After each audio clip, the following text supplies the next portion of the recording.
ॐ तत्पुरुषाय विद्महे सुवर्णपक्षाय धीमहि तन्नो गरुडः प्रचोदयात्। ॐ तत्पुरुषाय विद्महे सुवर्णपक्षाय धीमहि तन्नो गरुडः प्रचोदयात्। ॐ तत्पुरुषाय विद्महे सुवर्णपक्षाय धीमहि तन्नो गरुडः प्रचोदयात्। गरुड़ गायत्री मंत्र का उपयोग किसी भी प्रकार के काले जादू, कर्ज व जीवन में किसी भी प्रकार के नेगेटिव इन्फ्लुएंस को दूर करने के लिए किया जाता है। गरुड़ गायत्री मंत्र का जाप करने से पहले अपने गुरु व भगवान नारायण के मंत्र का उच्चारण करें व उन्हें याद करें। वह किसी भी शुभ दिन से इस मंत्र को आरंभ करें। दोस्तों, वैसे तो गरुड़ पुराण का पाठ किसी की मृत्यु पर किया जाता है ताकि प्राणी की आत्मा को मोक्ष की प्राप्ति हो सके, लेकिन इस पुराण में आत्मा के रहस्य के अलावा भी जीवन से जुड़े कुछ ऐसे रहस्य छुपे हैं जो इस युग में भी मनुष्य के लिए किसी वरदान से कम नहीं हैं। और यदि कोई प्राणी गरुड़ पुराण में बताई गई इन 7 महत्वपूर्ण बातों का ध्यान रखे तो निश्चित तौर पर अपनी बर्बादी से बच सकता है। आखिर वो कौन सी 7 बातें हैं जिन पर हमें ध्यान रखने की ज़रूरत है? तो चलिए एक बार विस्तार से प्रकाश डालते हैं। तो नमस्कार दोस्तों, आपका स्वागत है आपके अपने चैनल एस्ट्रो एपीएस में। मैं एस्ट्रोलॉजर एपी शर्मा। शुरू करते हैं। गरुड़ पुराण के अनुसार प्राणी को सुख और सौभाग्य की प्राप्ति के लिए हमेशा अच्छे, साफ सुथरे और सुगंधित वस्त्र पहनने चाहिए। गरुड़ पुराण के अनुसार जो लोग फटे और गंदे कपड़े पहनते हैं उनके घर में लक्ष्मी कभी भी वास नहीं करती और दरिद्रता का निवास हो जाता है। और यदि उनके घर में धन हो तो वो भी धीरे धीरे करके ख़त्म हो जाता है और गंदगी की वजह से लक्ष्मी वहाँ से चली जाती हैं। इसलिए हमेशा अच्छे व साफ सुथरे वस्त्र धारण करें। गरुड़ पुराण के अनुसार प्राणियों के लिए जो दूसरी महत्वपूर्ण बात बताई गई है वो है नित्य अभ्यास ज़रूरी। जैसे लगातार अभ्यास करने से मुश्किल कर्म भी सफल हो जाते हैं, वैसे ही अभ्यास का अभाव हो तो अच्छी से अच्छी विद्या भी एक दिन नष्ट हो जाती है। और हमारा मस्तिष्क अभ्यास के अभाव के कारण उन बातों को बुला देता है।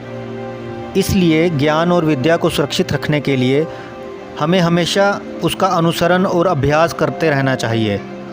गरुड़ पुराण के अनुसार जो तीसरी महत्वपूर्ण बात है जिसे प्राणियों को ध्यान में रखना चाहिए वो है निरोगी काया। यदि प्राणी कम खाना खाए तो शरीर में कमज़ोरी महसूस करता है, और यदि प्राणी अधिक भोजन ग्रहण करे तो रोगी बन जाता है। ये भोजन ही है जो हमें ताकत देता है। भोजन ही हमारे शरीर को तंदुरुस्त रखता है और ऊर्जा का मुख्य स्रोत है। इसलिए निरोगी काया पाने के लिए सदा संतुलित भोजन करना चाहिए ताकि शरीर को पूर्ण ऊर्जा प्राप्त हो सके। गरुड़ पुराण के नीतिसार में कहा गया है कि शत्रुओं से निपटने के लिए सतर्कता और चतुरता का सहारा लेना चाहिए और उन पर काबू पाना चाहिए, और शत्रु को कभी भी कम नहीं आंकना चाहिए। और शत्रु पर विजय पाने से पहले खुद की सुरक्षा के बारे में पहले सोचना चाहिए। गरुड़ पुराण के अनुसार जो 5वीं महत्वपूर्ण बात प्राणियों के लिए बताई गई है वो है एकादशी व्रत। हमारे धर्म ग्रंथों में, पुराणों में एकादशी व्रत को श्रेष्ठ बताया गया है। गरुड़ पुराण में इसकी महिमा का विस्तार से बखान किया गया है। जो व्यक्ति एकादशी का व्रत रखता है वो सभी प्रकार के देवीय व चंद्र के कष्टों से बच जाता है, तथा जो व्यक्ति एकादशी व्रत नियमित रूप से रखता है उसका दुर्भाग्य सौभाग्य में बदल जाता है। वो छठी महत्वपूर्ण बात जो गरुड़ पुराण के अनुसार प्राणियों के लिए लाभदायक बताई गई है वो है तुलसी।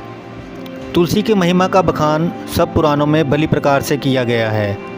तुलसी का पौधा घर के आंगन में रखने से किसी भी प्रकार की नकारात्मक ऊर्जा घर में प्रवेश नहीं करती, वह स्वतः ही नष्ट हो जाती है तथा सौभाग्य की वृद्धि होती है। तुलसी के पत्ते का प्रतिदिन सेवन करने वाला व्यक्ति कई रोगों से बच जाता है। कहते हैं श्री हरि की पूजा के बाद तुलसी की पूजा भी करने से मनोवांछित फलों की प्राप्ति होती है। और अब बात करते हैं गरुड़ पुराण के अनुसार बताई गई उस 7वीं व आखिरी महत्वपूर्ण बात पर, जो सभी प्राणियों के लिए लाभकारी बताई गई है। मंदिर और धर्म का सम्मान।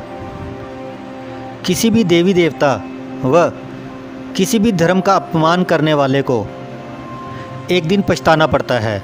गरुड़ पुराण के अनुसार मंदिर जैसे पवित्र स्थानों को किसी भी तरह से दूषित करने वालों को व धर्मशास्त्र तथा वेद पुराणों के अस्तित्व पर सवाल उठाने वालों को एक दिन पछताना पड़ता है तथा इसी जन्म में दंड भी भोगना पड़ता है।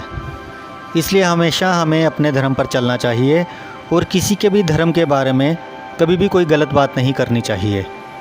मज़हब नहीं सिखाता आपस में बैर रखना, हिंदू हैं हम, वतन है हिंदुस्तान हमारा। तो दोस्तों, आशा करता हूँ मेरे द्वारा दी गई ये जानकारी आपके लिए लाभकारी सिद्ध होएगी। आज के लिए बस इतना ही। धन्यवाद।